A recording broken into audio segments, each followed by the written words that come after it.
How do I change employee system access? To adjust an employee's system access, we will go into the Employee section by clicking on the Employees menu option in the Encore menu. From here, select the employee whose system access you want to adjust. After you have selected the employee, go to the System Access tab on their profile. This area allows us to configure what the selected employee can and cannot access in Encore.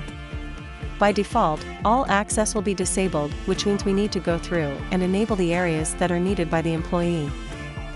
To enable all access for the selected area, click the Enable All option. If your employee will have access to the majority of areas, enable all accesses using this option and then disable individual areas to save time. In Encore, you can only set access permissions that you have access to yourself. The Change Editing User button is used to override your current level of access.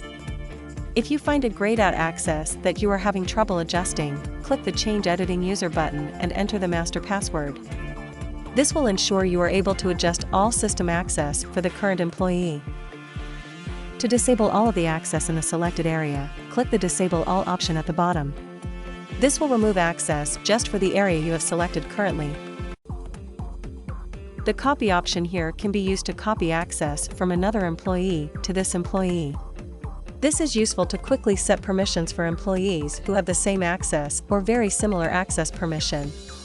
After finishing setting access permissions on one employee, you can then use this copy feature to quickly set other employees' access to save time.